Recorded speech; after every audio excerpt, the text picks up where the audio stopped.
2009 രഞ്ജിത്ത് സംവിധാനം ചെയ്ത് മമ്മൂട്ടി നായകനായ ചിത്രമാണ് പാലേരി മാണിക്യം ഒരു പാതിരാ കൊലപാതകത്തിന്റെ കഥ. ഈ ചിത്രത്തിലൂടെ സിനിമാ ലോകത്തേക്ക് കടന്നുവന്ന നടനാണ് മുസ്തഫ.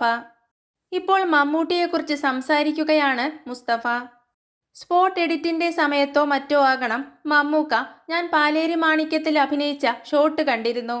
പിന്നീട് എന്നെ കണ്ടപ്പോൾ നന്നായിട്ടുണ്ടെന്ന് പറഞ്ഞു. നീ സ്കൂൾ ഓഫ് ഡ്രാമയാണോ എന്ന് ചോദിച്ചു. അപ്പോൾ ഉടനെ ഞാൻ അല്ലെന്ന് പറഞ്ഞു. എനിക്ക് നാഷണൽ അവാർഡ് കിട്ടിയ സമയത്ത് മമ്മൂക്ക വിളിച്ച് സംസാരിച്ചിരുന്നു. അന്ന് ഫോണിൽ തുരുതുരാ മെസ്സേജ് വരുന്നുണ്ടായിരുന്നു. സ്മാർട്ട് ഫോൺ ആയിരുന്നില്ല, ബട്ടൺ ഫോൺ ആയിരുന്നു.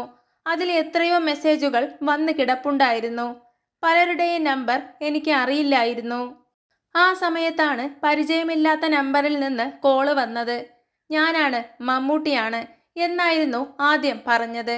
എന്താണ് പറയേണ്ടത്, എന്താണ് ചെയ്യേണ്ടത് എന്നറിയാത്ത ഒരു അവസ്ഥയിലായിരുന്നു ഞാൻ. വല്ലാത്ത ഒരു മൊമെന്റ് ആയിരുന്നു അത്, മുസ്തഫ പറഞ്ഞു. കൂടുതൽ സിനിമാ വിശേഷങ്ങൾ അറിയുന്നതിനായി ചാനൽ മറക്കാതെ സബ്സ്ക്രൈബ് ചെയ്യുക.